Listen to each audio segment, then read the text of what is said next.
ಇನ್ನು ಕಳೆದ ರಾತ್ರಿ ಎಲ್ಒಸಿಯಲ್ಲಿ ಮತ್ತೆ ಕದನ ವಿರಾಮ ಉಲ್ಲಂಘನೆಯಾಗಿದೆ. ಅಪ್ರಚೋದಿತ ಗುಂಡಿನ ದಾಳಿ ನಡೆಸಿದ ಪಾಕಿಸ್ತಾನ ಸೇನೆ ಕುಪ್ವಾರ, ಬಾರಾಮುಲ್ಲಾ, ಪೂಂಚ್, ರಜೌರಿ, ಮೆಂಧರ್, ನೌಸೇರಾ, ಸುಂದರ್ಬನಿ, ಅಖ್ನೂರ್ ವಲಯದಲ್ಲಿ ದಾಳಿಯಾಗಿದೆ. ಪಾಕ್ ಆರ್ಮಿ ಪೋಸ್ಟ್ಗಳಿಂದ ಈಗ ಮೊಂಡಾಟ ಮುಂದುವರಿತಾ ಇದೆ. ಭಾರತದ ಸೇನೆ ಮೇಲೆ ಗುಂಡಿನ ದಾಳಿ ನಡೆಸ್ತಾ ಇರುವಂತಹ ಪಾಕ್ ಸೇನೆ ಪಾಕಿಸ್ತಾನ ದಾಳಿಗೆ ತಕ್ಕ ಪ್ರತ್ಯುತ್ತರ ಕೂಡ ಭಾರತೀಯ ಸೇನೆ ನೀಡ್ತಾ ಇದೆ. ಗಡಿಯಲ್ಲಿ ಪಹಲ್ಗಾಮ್ ಅಟ್ಯಾಕ್ ಆದ ನಂತರ 2 ದಿನ ಗ್ಯಾಪ್ ಕೊಟ್ಟರು ಅಷ್ಟೇ ಪಾಕಿಸ್ತಾನದವರು. ಇನ್ಫ್ಯಾಕ್ಟ್ ಅದೇ ದಿನ ರಾತ್ರಿನೂ ಕೂಡ ಕದನ ವಿರಾಮ ಉಲ್ಲಂಘಿಸಿ ಗಡಿಯಲ್ಲಿ ಗುಂಡಿನ ಸದ್ದು ಕೇಳಿ ಬರ್ತಾ ಇತ್ತು. ಪಾಕ್ ಸೇನೆ ಭಾರತದ ಗಡಿಯತ್ತ ಗುಂಡಿನ ದಾಳಿಯನ್ನು ನಡೆಸ್ತಾ ಇತ್ತು. ಇದಕ್ಕೆ ಪ್ರತ್ಯುತ್ತರ ಭಾರತ ಕೂಡ ನೀಡ್ತಾ ಬರ್ತಾ ಇದೆ. ಆದರೆ ಡೀಟೇಲ್ಸ್ ನಮ್ಮ ಪ್ರತಿನಿಧಿ ಚಂದ್ರಮೋಹನ್ ನೀಡ್ತಾರೆ. ಚಂದ್ರಮೋಹನ್, ಪದೇ ಪದೇ ಪಾಕಿಸ್ತಾನ ಕೆಣಕ್ತಾ ಇದೆ ಭಾರತಕ್ಕೆ. ಇವತ್ತು ಯುದ್ಧ ಮಾಡುತ್ತೋ, ನಾಳೆ ಯುದ್ಧ ಮಾಡುತ್ತೋ, ನಾವೇ ಕದನ ವಿರಾಮ ಉಲ್ಲಂಘನೆ ಮಾಡೋ ಮೂಲಕ ಅವರಿಗೆ ಇನ್ನಷ್ಟು ಪ್ರೇರೇಪಿಸೋಣ ಅಂತ. ಆದ್ರೆ ಭಾರತ ತುಂಬಾ ಪೇಷಂಟ್ ಆಗಿದೆ. ಸೊ ಗಡಿಯಲ್ಲಿ ಆಗ್ತಾ ಇರುವಂತ ಬೆಳವಣಿಗೆಗಳು ಏನು, ಯಾವಾಗ ಇವ್ರ ಮೇಲೆ ಅಟ್ಯಾಕ್ ಆಗೋ ಸಾಧ್ಯತೆ ಇದೆ?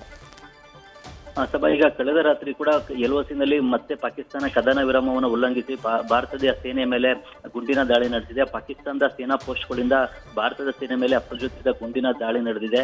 ಮುಖ್ಯವಾಗಿ ಭಾರತ ಮತ್ತು ಪಾಕಿಸ್ತಾನದ ನಡುವೆ 776 ಕಿಲೋಮೀಟರ್ ಅಂತಾರಾಷ್ಟ್ರೀಯ ಗಡಿ ರೇಖೆ ಇದೆ. ಈ ಗಡಿ ರೇಖೆಯ ಉದ್ದಕ್ಕೂ ಕೂಡ ಬೇರೆ ಬೇರೆ ಪೋಸ್ಟ್ಗಳಿಂದ ಭಾರತೀಯ ಸೈನಿಕರ ಮೇಲೆ, ಭಾರತದ ಸೇನೆಯ ಮೇಲೆ ಪಾಕಿಸ್ತಾನ ಇವತ್ತು ಗುಂಡಿನ ದಾಳಿಯನ್ನು ನಡೆಸಿದೆ.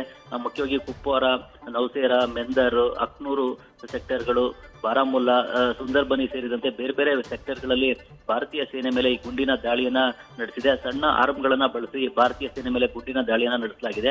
ಈ ಗುಂಡಿನ ದಾಳಿಗೆ ಭಾರತವು ಕೂಡ ಅದೇ ಪ್ರಮಾಣದಲ್ಲಿ ಪ್ರತ್ಯುತ್ತರವನ್ನ ನೀಡಿದೆ.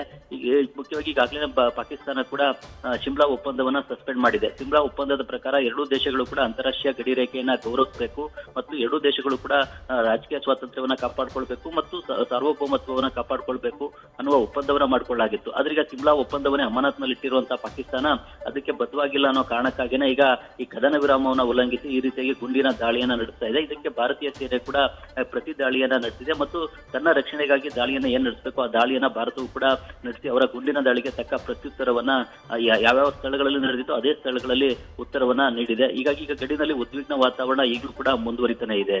ಸಭಾ, ನ್ಯೂಸ್ ಫಸ್ಟ್ ನಿರ್ಭೀತಿಯಿಂದ ನಿಮ್ಮ ಪರವಾಗಿ.